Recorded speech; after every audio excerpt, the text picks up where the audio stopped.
Un homme, si vous savez que c'est passager, que c'est pour blaguer, que c'est un plan C, il ne faut pas le présenter à vos enfants. Je vous souhaite la bienvenue sur ma chaîne. Je suis Ajara, thérapeute familiale depuis 12 ans déjà. J'accompagne les familles, les enfants, que ce soit en ligne ou dans mon cabinet situé à Luneray en Seine-Maritime. Le thème de la vidéo d'aujourd'hui est maman solo. Comment intégrer un homme à ta vie de famille? Je ne sais pas si vous avez vu les photos que j'ai publiées la semaine dernière sur mes réseaux, que ce soit Instagram ou TikTok, mais je me suis mariée la semaine dernière, oui. Il a fini par mettre la bague au doigt et j'ai reçu des questions de certaines mamans qui me demandaient des conseils par rapport à la place du beau-père au sein de la famille, quelle place lui donner. Et donc, voilà ce que moi, j'ai fait pour moi et ce qui a marché pour moi. Premièrement, c'est il ne faut absolument pas mettre le père des enfants entre vous et votre compagnon ou entre vos enfants et votre compagnon.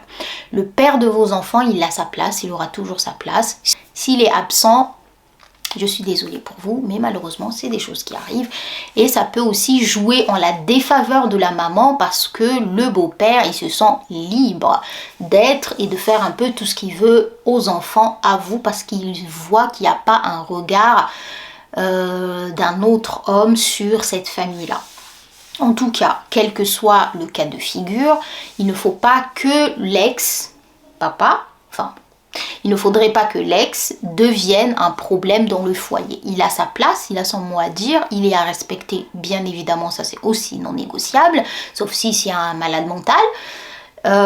Et même si c'est un malade mental, on n'a pas besoin non plus de faire certaines choses dans le dos de quelqu'un. Enfin voilà, vous comprenez, je pense. Et si vous ne le comprenez pas, précisez en commentaire, bien évidemment. L'espace est ouvert pour ça, surtout pour ça. Ensuite, voilà, une fois qu'on a décidé que le père, il est à côté comme quand l'autre est arrivé, et surtout vous mesdames, ne laissez pas quelqu'un entrer dans votre vie si vous n'avez pas terminé avec l'autre. Ça aussi, c'est un gros problème, parce qu'il y a des mamans qui se mettent avec des gars juste pour oublier le père. Ou pour lui montrer que oui, moi aussi, j'ai fait ma vie, nanana, et donc voilà le gars que j'ai trouvé, et on l'impose aux enfants, alors que la mère, elle sait pertinemment qu'elle est juste en train de casser les pieds au père, de lui montrer qu'elle aussi est capable de refaire sa vie pour X ou Y raison. Ne présentez pas un homme que vous ne voulez pas garder à vos enfants. Un homme, si vous savez que c'est passager, que c'est pour blaguer, que c'est un plan C, il ne faut pas le présenter à vos enfants. Parce que déjà que le père a ouvert une brèche de la blessure d'abandon, si vous prenez des partenaires n'importe comment ou angoulou comme disent certains sur les réseaux, la brèche elle va s'ouvrir tout le temps. Dès qu'un partenaire il vient, il s'entend bien avec les enfants, paf, rupture. Il vient, il s'entend bien avec les enfants, rupture. Je suis d'accord que c'est pas évident de refaire sa vie dans ce contexte-là, de se dire ok, pour protéger mes enfants, je ne vais pas présenter n'importe qui, parce que vous avez le droit de refaire votre vie, mais il faut préserver vos enfants et vous préservez vous, parce que c'est pas parce que vous l'avez présenté à vos enfants que c'est le bon. Attention, on est d'accord. Donc prenez le temps de construire la relation entre vous et lui d'abord, vous voir pendant que les enfants sont à l'école, enfin bref, construire votre relation indépendamment des enfants. Et une fois que ça fait 3, 4, 6 mois qu'on voit que ok c'est sérieux, qu'il a de la volonté, il veut voir les enfants, il leur a déjà parlé un peu au téléphone, et là on peut intégrer la personne petit à petit. Je ne dis pas que c'est simple, bien au contraire, c'est compliqué que quelqu'un d'autre s'impose à vous, à votre éducation, dans votre petit cocon de maman solo, tout doux que vous avez construit avec vos enfants. Mais si vous voulez vraiment refaire votre vie, il faut laisser cette place à cette personne et communiquer. C'est la seule chose que moi je peux dire. Dites ce que vous voulez, ce que vous ne voulez pas. Lui aussi, il doit dire ce qu'il veut et ce qu'il ne veut pas. Deuxièmement, il y a la place qu'on donne au beau-père, c'est-à-dire la place de l'homme dans la maison. Après, ça dépend des cultures et tout.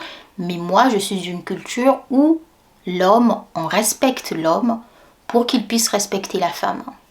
De ce fait, l'homme, s'il se sent respecté, il va te respecter toi la maman. Et si tes enfants le respectent, bien évidemment qu'il va les respecter. S'il est normal, parce qu'après il y a des cas, on va rester vraiment sur la normalité, on est d'accord. Même si ce n'est pas le papa, il a totalement sa place de décideur dans ta vie et celle de tes enfants pour certaines choses. On vient au troisième et dernier point de cette vidéo. Moi je dirais la communication. Communication qui est quand même le thème central de mes accompagnements, donc la communication, bien évidemment la communication bienveillante. Les enfants doivent absolument communiquer et le beau-père aussi doit apprendre à communiquer avec vous d'abord parce que c'est très important dès le départ. Une fois qu'on a défini qui fait quoi, comment et quand, donc le respect non négociable de sa part, de la part des enfants, de votre part aussi. Ensuite, on va passer à la communication, c'est-à-dire que c'est vous qui fixez les règles de l'éducation de vos enfants. Sauf si vous voulez élever des gosses mal élevés, qui veulent pas bosser, qui sont tout le temps sur leur téléphone, mais normalement vous fixez les règles. Il y a parfois certains beaux-pères, et ça c'est malheureux, mais qui veulent avoir une autorité violente, que ça soit verbale, psychologique et ou physique sur les enfants de leurs femmes. Ça, moi, je trouve ça totalement inacceptable et ça doit être un red flag gigantesque pour vous, mesdames. C'est pas possible de laisser un homme maltraiter vos enfants. Ça, c'est non. On est en 2025, il y a des choses qu'on n'accepte plus du tout. Vous définissez les règles à ne pas transgresser pour lui parce qu'il a besoin aussi qu'on lui explique. Tu débarques dans une famille qui existe déjà, donc ici chez nous c'est comme ça, comme ça, comme ça, comme ça. Tu intègres cette famille, tu auras ta place bien évidemment, mais il y a des règles à respecter même pour lui. C'est pas parce que c'est le beau-père ou c'est pas parce que c'est lui l'homme ou c'est pas parce que bref on cherche il n'y a pas de raison, il y a des règles à respecter, c'est comme ça pour tout le monde. Voilà les mamans, mettez-moi en commentaire ce que vous en pensez par rapport à ce contexte-là. Le respect, la place, la communication et ne pas laisser le beau-père venir foutre un peu son bazar au sein de votre nouvelle famille. Je vous laisse avec ça. Dites-moi en commentaire ce que vous en pensez, si vous avez vécu la même chose. Et moi, je vous dis à dimanche prochain. Je publie une vidéo tous les dimanches. Je vous fais plein de bisous et surtout abonnez-vous s'il vous plaît.